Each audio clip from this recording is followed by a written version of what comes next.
آج ہم ریاست کے تصور پر ایک گہری نظر ڈال رہے ہیں، خاص طور پر آج کی تیزی سے بدلتی ہوئی دنیا میں ریاست کا کردار کیسے بدل رہا ہے اور اس کی اصل طاقت یا صلاحیت کیا ہے۔ ہمارے پاس اس موضوع پر سماجیات کے کچھ تفصیلی نوٹس ہیں جو مختلف پہلوؤں کا جائزہ لیتے ہیں۔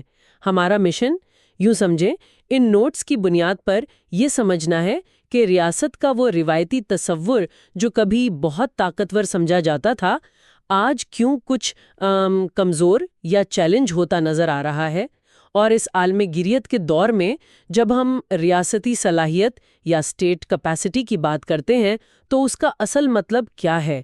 آئیے ان نوٹس میں غوطہ لگاتے ہیں اور دیکھتے ہیں کیا اہم نکات سامنے آتے ہیں۔ بالکل، ہم بنیادی طور پر یہ دیکھیں گے کہ وہ کون سے بڑے عالمی رجحانات ہیں جو ریاست کے روایتی ڈھانچے اور اختیارات پر اثر انداز ہو رہے ہیں، اور پھر اس کے جواب میں ریاستیں خود کو کیسے بدل رہی ہیں یا کہہ لیں بدلنے کی کوشش کر رہی ہیں۔ یہ واقعی ایک پیچیدہ تصویر ہے، لیکن ہمارے ذرائع اس کی مختلف پرتوں کو کھولنے میں مدد دیں گے۔ تو آئیے سب سے پہلے اس عام احساس یا تاثر سے شروع کرتے ہیں کہ آج ریاست اتنی طاقتور نہیں رہی جتنی شاید کچھ دہائیاں پہلے تھی۔ ہمارے ذرائع اس تاثر کی کیا وجوہات بتاتے ہیں؟ کیا واقعی ریاست کمزور ہو رہی ہے؟ یہ ایک بہت عام بحث ہے، اور ہمارے ذرائع کئی اہم عالمی رجحانات کی نشاندہی کرتے ہیں جو اس تاثر کو آپ کہہ سکتی ہیں تقویت دیتے ہیں۔ ایک تو ہے نیا علاقائیت پسندی یا نیو ریجنلزم۔ اچھا؟ جی، اس سے مراد ہے کہ ممالک اب اپنے اپنے خطوں میں زیادہ مضبوط معاشی اور سیاسی بلاکس بنا رہے ہیں، جیسے یورپین یونین ہے، آسیان ہے۔ تو یہ علاقائی اتحاد بعض اوقات قومی ریاست کے اختیارات کو کم کر دیتے ہیں، کیونکہ فیصلے علاقائی سطح پر ہونے لگتے ہیں۔ اچھا، تو یہ علاقائی تنظیمیں ایک طرح سے قومی حکومتوں کے اختیارات میں حصہ دار بن رہی ہیں، اور کیا عوامل ہے؟ اس کے علاوہ دیکھیں، جمہوریت کا عالمی سطح پر پھیلاؤ بھی ایک عنصر ہے۔ اگرچہ جمہوریت بذات خود ریاست کو کمزور نہیں کرتی، لیکن اختیارات کی تقسیم، زیادہ احتساب کا مطالبہ اور مختلف گروہوں کی شمولیت، اس سے ریاست کے لیے یک طرفہ طور پر تیزی سے فیصلے کرنا بعض اوقات مشکل ہو جاتا ہے۔ پھر نئی سماجی تحریکیں ہیں، ماحولیات پر، انسانی حقوق پر یا دوسرے مسائل پر بننے والی قومی اور بین الاقوامی تنظیمیں۔ یہ ریاست کی پالیسیوں کو چیلنج کرتی ہیں اور ان پر اثر انداز ہونے کی کوشش کرتی ہیں۔ تو یہ ریاست کے علاوہ طاقت کے نئے مراکز بن کر ابھر رہی ہیں۔ اور عالمی منڈیوں کا کیا کردار ہے اس میں؟ ایسا لگتا ہے جیسے معیشت کا کنٹرول ریاستوں کے ہاتھ سے نکلتا جا رہا ہے۔ ہاں، یہ ایک بہت بڑا عنصر ہے۔ عالمی منڈیوں کی توسیع، سرحد پار کام کرنے والی ملٹی نیشنل کارپوریشنز کا بڑھتا ہوا اثر و رسوخ اور سرمایہ کی آزادانہ نقل و حرکت، ان سب نے ریاستوں کے لیے اپنی معیشتوں کو مکمل طور پر کنٹرول کرنا بہت مشکل بنا دیا ہے۔ اب مالیاتی پالیسیاں بناتے وقت عالمی عوامل کو پہلے سے کہیں زیادہ مد نظر رکھنا پڑتا ہے۔ اسی سے جڑا ایک اور اہم نقطہ جس کا ذکر ہمارے نوٹس میں ملتا ہے، وہ ہے سیاسی تقسیم یا پولیٹیکل پولرائزیشن۔ اچھا؟ اس کا مطلب ہے کہ معاشروں کے اندر سیاسی اور نظریاتی اختلافات شدید ہوتے جا رہے ہیں۔ لوگ انتہا پسندانہ موقف اختیار کر رہے ہیں اور درمیانی راستہ یا اتفاق رائے مشکل ہوتا جا رہا ہے۔ یہ اندرونی تقسیم ریاست کی متفقہ اور مؤثر پالیسی بنانے اور نافذ کرنے کی صلاحیت کو بری طرح متاثر کرتی ہے۔ جب ملک اندر سے ہی منقسم ہو تو بیرونی چیلنجز کا مقابلہ کرنا اور بھی مشکل ہو جاتا ہے۔ یعنی اندرونی سیاسی چپکلش ریاست کو بیرونی دباؤ جیسے عالمی منڈیوں کا دباؤ اس کا مقابلہ کرنے کے قابل نہیں چھوڑتی۔ یہ تو واقعی ایک پیچیدہ جال ہے، اور یہ جو ہم سب ایک دوسرے سے عالمی سطح پر جڑ گئے ہیں، جسے گلوبل انٹر کنیکٹڈنس کہتے ہیں، اس کا کیا اثر ہے؟ یہ تمام عوامل کو ایک طرح سے جوڑتا ہے۔ یہ عالمی باہمی ربط، چاہے وہ معاشی ہو، ثقافتی ہو یا معلوماتی، یہ قومی خود مختاری کے روایتی تصور کو چیلنج کرتا ہے۔ جب خیالات، پیسہ اور لوگ سرحدوں کے پار اتنی آسانی سے آ جا سکتے ہیں تو ریاست کا اپنی سرحدوں کے اندر مکمل کنٹرول کا دعویٰ کمزور پڑ جاتا ہے۔ ایک عالمی معیشت اور کسی حد تک عالمی معاشرے کا تصور ابھر رہا ہے جہاں قومی ریاستیں اب واحد یا سب سے اہم کردار نہیں رہیں۔ تو خلاصہ یہ کہ عالمگیریت اپنی تمام شکلوں میں قومی معیشتوں اور مرکزی حکومتوں کے روایتی اختیارات اور کنٹرول کو براہ راست چیلنج کر رہی ہے۔ لیکن جیسا کہ آپ نے اشارہ کیا اور ہمارے نوٹس بھی بتاتے ہیں، ریاست کی طاقت میں کمی کا خیال بالکل نیا نہیں ہے۔ عالمی جنگوں کے بعد اور سرد جنگ کے دوران بھی ایسے دور آئے جب ریاست کی مرکزیت پر سوال اٹھائے گئے تھے۔ لیکن آج عالمی گیرت کی لہر اس بحث کو ایک نئے اور شاید زیادہ طاقتور انداز میں سامنے لا رہی ہے۔ یہ تو ہوئی ریاست کو درپیش چیلنجز کی بات، لیکن اگر ریاست اس طرح سے کمزور ہو رہی ہے تو پھر ہمارے ذرائع میں جس ریاستی صلاحیت یا اسٹیٹ کیپیسٹی کا بار بار ذکر ہے، اس سے کیا مراد ہے؟ کیا یہ کمزوری کے تصور سے متصادم نہیں؟ آئیے اس تصور کو ذرا کھولتے ہیں۔ یہ ایک بہترین سوال ہے، کیونکہ یہیں سے بحث کا رخ بدلتا ہے۔ ریاستی صلاحیت سے مراد ریاست کی کمزوری کا الٹ نہیں، بلکہ اس کی ایک مخصوص قابلیت ہے۔ جیسے کہ ہمارے نوٹس وضاحت کرتے ہیں، یہ ریاست کی وہ اہلیت ہے جس کے ذریعے وہ اپنے طے کردہ پالیسی اہداف حاصل کر سکتی ہے، چاہے وہ ملک کے اندر ہوں یا بین الاقوامی سطح پر۔ مثال کے طور پر ٹیکس وصول کرنے کی صلاحیت، قانون نافذ کرنے کی صلاحیت یا معاشی ترقی کو فروغ دینے کی صلاحیت۔ لیکن یہاں سب سے اہم نقطہ یہ ہے کہ ریاستی صلاحیت کوئی یکساں چیز نہیں ہے۔ ایک ریاست بوقت تمام شعبوں میں یکساں طور پر قابل یا نااہل نہیں ہوتی۔ ہو سکتا ہے ایک ریاست اپنی فوج کو منظم کرنے میں بہت ماہر ہو، لیکن صحت عامہ کی خدمات فراہم کرنے میں کمزور ہو، یا شاید وہ معاشی پالیسی سازی میں بہت اچھی ہو لیکن ماحولیاتی آلودگی پر قابو پانے میں ناکام رہے۔ صحیح۔ اسی لیے ہمارے ذرائع زور دیتے ہیں کہ ریاستی صلاحیت کو ہمیشہ مخصوص پالیسی شعبوں کے حوالے سے دیکھنا چاہیے۔ یعنی یہ ایک عمومی لیبل نہیں بلکہ مختلف میدانوں میں ریاست کی کارکردگی کا پیمانہ ہے، اور یہ بھی تو ہے کہ ریاستیں اس معاملے میں ایک دوسرے سے مقابلہ بھی کرتی رہتی ہیں۔ کون زیادہ مؤثر طریقے سے صنعتی ترقی کرتا ہے، کون ٹیکنالوجی میں آگے نکلتا ہے۔ بالکل، ریاستوں کے درمیان یہ مقابلہ ہمیشہ سے جاری ہے، اور ہمارے ذرائع میں تقابلی تجزیے کا ذکر ہے جو ظاہر کرتا ہے کہ ریاستیں اپنی صلاحیتوں کو متحرک کرنے اور استعمال کرنے میں کس قدر مختلف ہوتی ہیں۔ یہیں پر تبدیلی کی صلاحیت یا ٹرانسفارمیٹیو کیپیسٹی کا تصور بہت اہم ہو جاتا ہے۔ تبدیلی کی صلاحیت؟ جی، یہ ریاستی صلاحیت کی ایک خاص قسم ہے۔ یہ صرف موجودہ نظام کو چلانے کی اہلیت نہیں، بلکہ یہ ریاست کی وہ گہری قابلیت ہے جو اسے بدلتے ہوئے حالات، خاص طور پر بڑے صنعتی اور تکنیکی بدلاؤ کے مطابق خود کو ڈھالنے، ان پر مؤثر طریقے سے حکمرانی کرنے اور نئے عالمی نظام کے تقاضوں سے ہم آہنگ ہونے کے قابل بناتی ہے۔ تو تبدیلی کی صلاحیت کا مطلب ہے کہ ریاست نہ صرف مسائل کا رد عمل دے بلکہ مستقبل کی تبدیلیوں کا اندازہ لگا کر خود کو فعال طور پر بدل بھی سکے۔ یہ تو محض انتظامی صلاحیت سے کہیں زیادہ گہری بات لگتی ہے۔ بالکل، یہ پرو ایکٹیو ایڈیپٹیشن کی بات ہے۔ یہ وہ صلاحیت ہے جو ایک ریاست کو محض حالات کے رحم و کرم پر رہنے کے بجائے تبدیلی کی لہروں پر سواری کرنے کے قابل بناتی ہے۔ مثال کے طور پر، جب دنیا میں نئی ٹیکنالوجیز آتی ہیں تو کیا ریاست ایسی پالیسیز بنا سکتی ہے جو اس کی صنعت کو ان ٹیکنالوجیز کو اپنانے اور ان میں عالمی سطح پر مقابلہ کرنے کے قابل بنائے؟ یہ ہے تبدیلی کی صلاحیت، اور آج کی تیز رفتار دنیا میں یہ صلاحیت شاید بقا اور ترقی کے لیے سب سے اہم ہے۔ یہ واقعی دلچسپ نقطہ ہے۔ تو اب سوال یہ پیدا ہوتا ہے کہ آج کی اس پیچیدہ اور مسابقتی عالمی معیشت میں یہ ریاستی صلاحیت اور خاص طور پر یہ تبدیلی کی صلاحیت اتنی اہم کیوں ہے؟ اس کے ٹھوس فوائد کیا ہیں جن کا ذکر ہمارے ذرائع میں ہے؟ اس کی اہمیت کئی گنا ہے۔ سب سے پہلے، جیسا کہ ہم نے بات کی، ریاستی صلاحیت، خصوصاً تبدیلی کی صلاحیت، عالمی سطح پر مسابقت میں کامیابی کے لیے ضروری ہے۔ جن ریاستوں میں یہ صلاحیت زیادہ ہوتی ہے، وہ اپنی معیشتوں اور معاشروں کو زیادہ تیزی سے بدلتے ہوئے عالمی حالات کے مطابق ڈھال سکتی ہیں۔ ہمارے ذرائع بتاتے ہیں کہ یہ صلاحیت ریاستوں کو ایسے تنظیمی ڈھانچے اور پالیسیاں اپنانے کے قابل بناتی ہے جو تبدیلی کی راہ میں حائل رکاوٹوں پر قابو پا سکیں۔ رکاوٹیں جیسے پرانی صنعتوں کے مفادات ہو سکتے ہیں، یا فرسودہ قوانین یا بیوروکریسی کی سستی۔ یعنی یہ صلاحیت ایک طرح سے جمود کو توڑنے میں مدد دیتی ہے۔ بالکل۔ دوسری اہم بات جو ہمارے نوٹس میں اٹھائی گئی ہے وہ ریاست اور بازار یعنی مارکیٹ کے تعلق کے بارے میں ہے۔ بعض اوقات یہ سمجھا جاتا ہے کہ ریاست معیشت میں مداخلت کرتی ہے تو مسائل پیدا ہوتے ہیں، لیکن ذرائع ایک مختلف زاویہ پیش کرتے ہیں۔ وہ کہتے ہیں کہ ریاست بعض حالات میں بازار کے مقابلے میں ہم آہنگی کے مسائل یا کوآرڈینیشن پرابلمز کو زیادہ مؤثر طریقے سے حل کر سکتی ہے۔ ہم آہنگی کے مسائل سے کیا مراد ہے؟ کیا آپ اس کی کوئی مثال دے سکتے ہیں؟ ضرور۔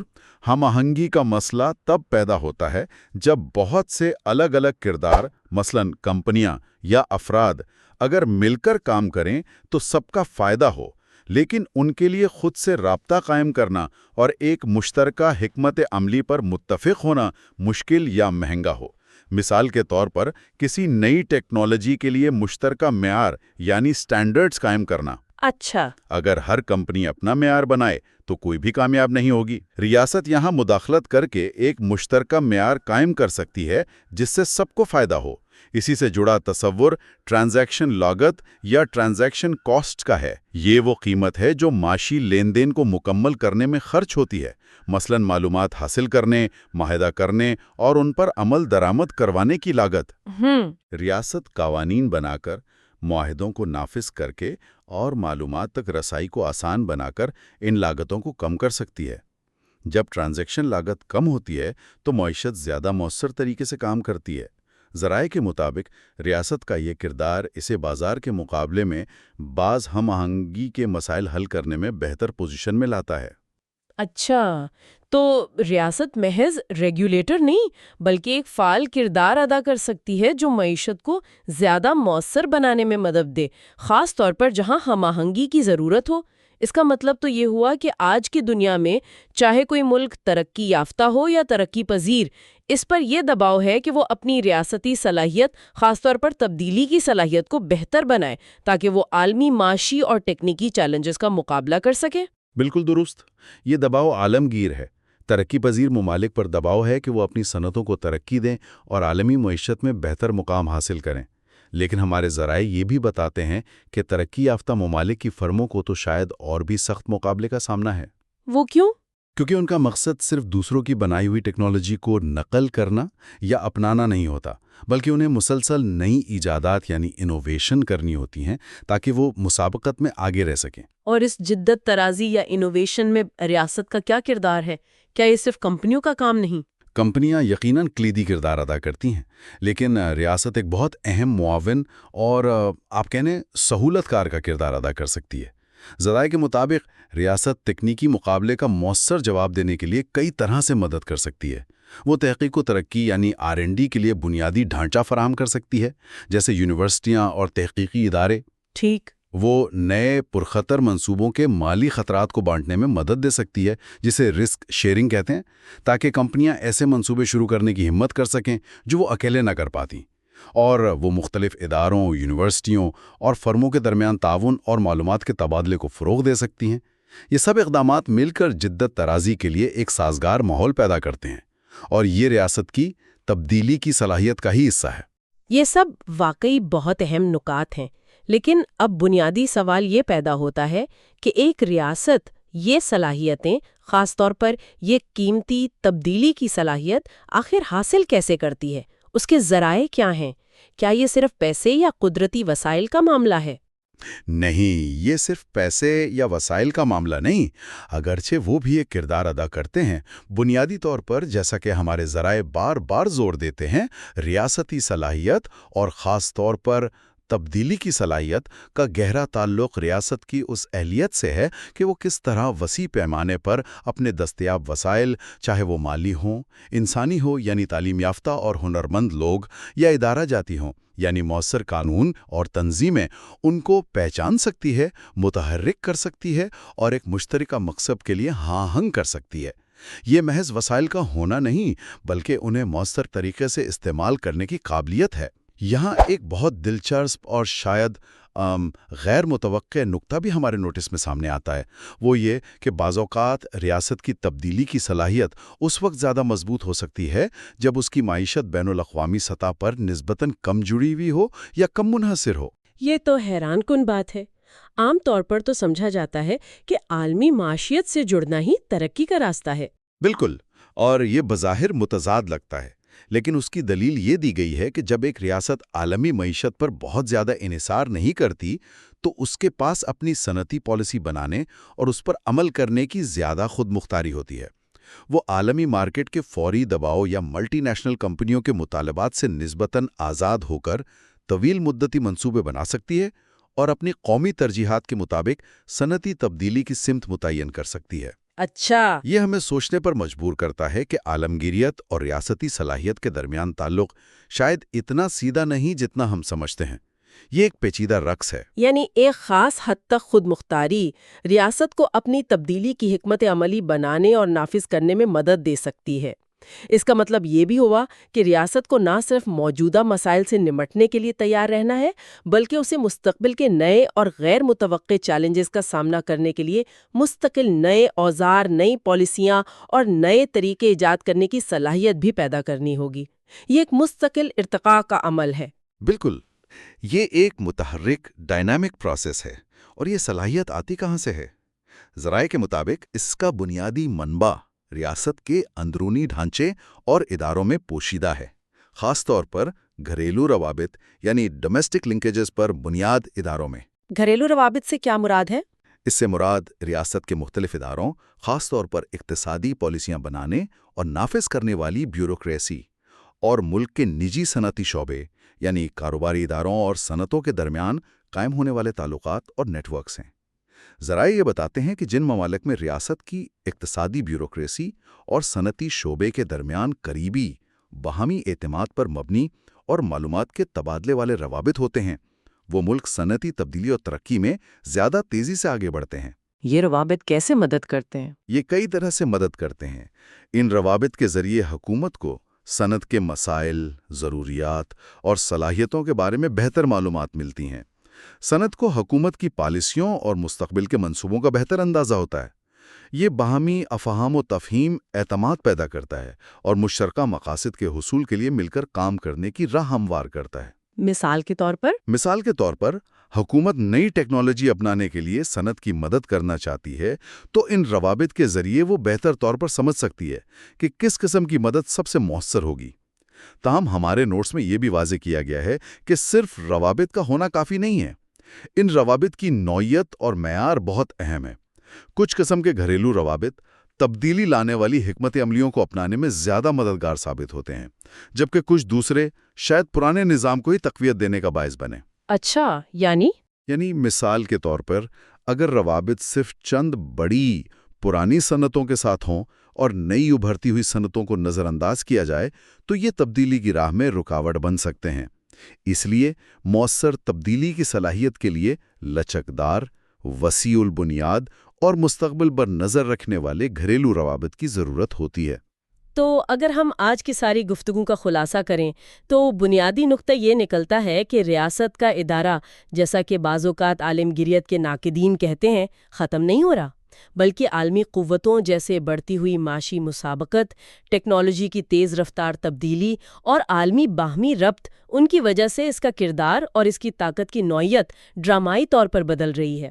اب طاقت کا پیمانہ صرف فوج یا سرحدوں پر کنٹرول نہیں، بلکہ ریاستی صلاحیت اور خاص طور پر تبدیلی کی صلاحیت، یعنی بدلتے حالات کے مطابق خود کو ڈھالنے اور ترقی کرنے کی اہلیت ہے۔ اس بدلتی ہوئی صلاحیت کو سمجھنا آج کی پیچیدہ دنیا کو سمجھنے کے لیے واقعی کلیدی حیثیت رکھتا ہے۔